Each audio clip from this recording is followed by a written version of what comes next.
Kerosene. I'm doing kerosene. There you go. Yeah, listen, AAWA Fight to Survive. Here comes Kerosene. This is a match that was born out of a Battle Royale match that took place earlier tonight. These two, sometimes you get hit a little bit harder. Sometimes the language is a little bit harsher than you want to hear. And they've decided to have a singles match here to settle this. Apparently, Kerosene does not like the fact that J-Par used a number of low blows on him to defeat him. Kerosene thought wrongfully that he would get a clean contest out of J-Par. Kerosene here, a man who the fans seem to be rallying behind here tonight, either because they really like him or they just want to see J-Par get beat up as per usual.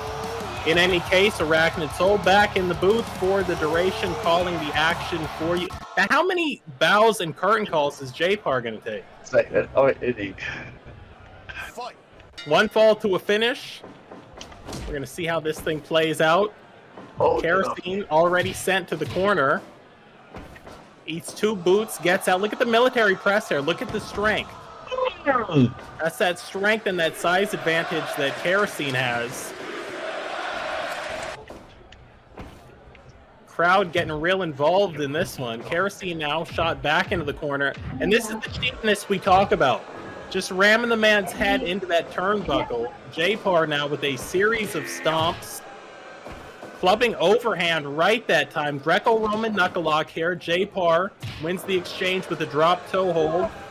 A basement-style Muay Thai roundhouse kick. J-Par backs up just to celebrate himself and being J-Par. Look at the hang time here on this vertical suplex. And J-Par lands hard. Rolls out onto the apron. Now, Kerosene might be a little bit early to fly. Almost still scored with that double sledge.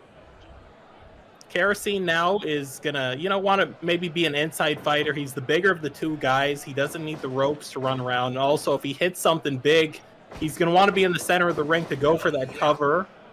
Whereas J-Par is going to want as much movement in this thing as possible. Both men lock up. Well, once again, those are the low blows that I talked about earlier. That's how J-Par managed to defeat Kerosene in that Battle Royale match. Nice shoulder blocks here from the big man. And now working the lower extremities of J-Par is Kerosene. Maybe looking for a big power bomb there. Might have been a little bit early, but maybe if he comes back to that in a couple of minutes, he might get it. High crotch, shoulder breaker that time. And actually wanted a little bit more. J-Par trying to trip the man from the outside. You got to watch J-Par, because J-Par is one of these guys. He knows every dirty little trick, every little exploit. He's mastered. Like how guys get in the dojo. We see this stretch muffler. Like how guys get in the dojo and they practice wrestling and they practice strikes. That light tube will get you DQ'd. Dragon screw leg whip that time off the ring skirt. But J-Par gets in that dojo. He, practices taking out light tubes and how to throw powder in people's eyes and low blows. And once again, looking for that power bomb was Kerosene. Might still be a little bit too early. Kerosene now exchanging the overhand rights. And J-Par throwing the overhand lefts. Gonna see who comes out on top of this one. Both men probably going to wind up with bloody noses. And it's J-Par with that naked fist to the jaw of the big man. Front chancery there. Nice knee strike and a stomp from Kerosene. Once again on the legs. J-Par, a former, and he'll never let you forget this, J-Par, a former Young Lions champion, claims that he's a future North American champion. Going to see what the champ Mauricio Marcos has to say about that. In any case, Kerosene now in the driver's seat, shoulder blocks, goes up top. Waits for his man. Yeah, might be a little bit early. Goes for that double sledge again. Couldn't get it. Might have been looking for that choke slam that Kerosene's finished so many guys with, but it was ducked and there was a low blow. Kerosene now in the corner once again. Eats 3 kicks, a punch, and a victory roll. Nice combination there. We still see that fluorescent light tube halfway in the ring. These guys are going to have to be careful of that. You already see there's blood all over the canvas. And speak of the devil, no! J-Par gets lucky and avoids that light tube. Kerosene now, maybe looking to fly. Get down, I can't get down. I want to press down. There we go.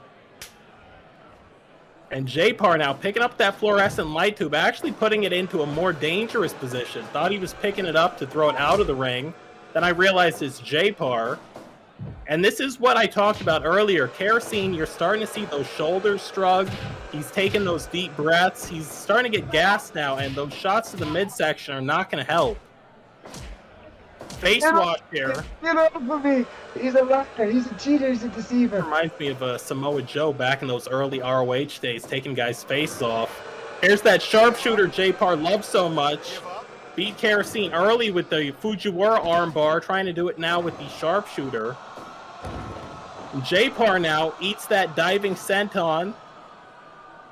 Yeah, Kerosene might want to back off a little bit here. Breathe a little bit. Try running, try striking a little bit less. Maybe go for some weaker grapples to wear his opponent down, build up to that power bomb and the choke slam. Meanwhile, J-Par, like I said, he's going to have the advantage. Nicely done, drilling lariat that time by Kerosene. J-Par's going to have the advantage if this match goes long or goes fast. And Kerosene now backing up, nicely done, stepped out of the way of a lariat to give a lariat. I think Kerosene wanted to go off the top that time. Maybe took a little bit too long. Moonsault. No. Not even no water in the pool. The family doesn't even own a pool. J-Par now working the knees of Kerosene. No, get off of me. Back off from that. He's a cheater. He's a cheater.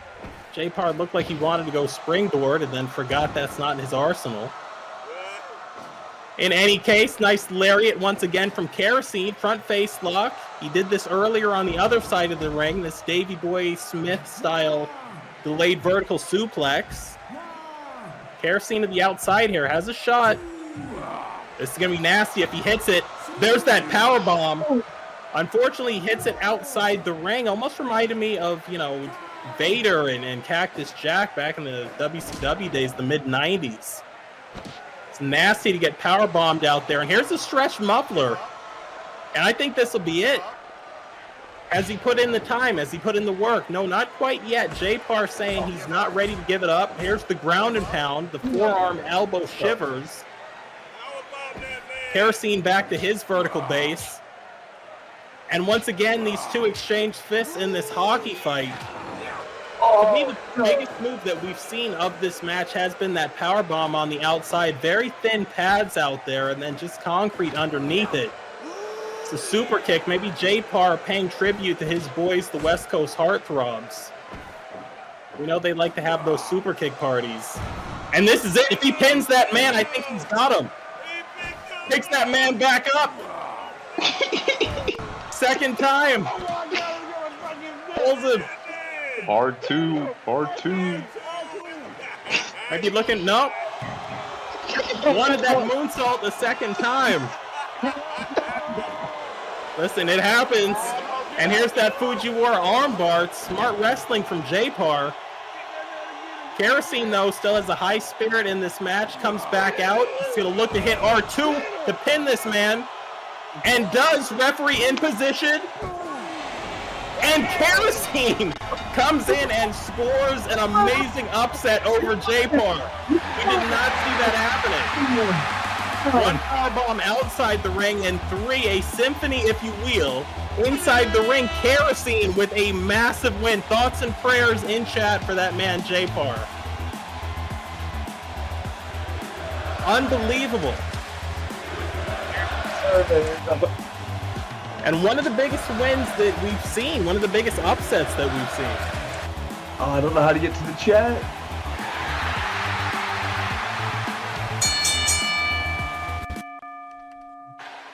Ladies and gentlemen, Kerosene with the victory that time. 7 minutes and 48 seconds with that very intense powerbomb. Nicely done.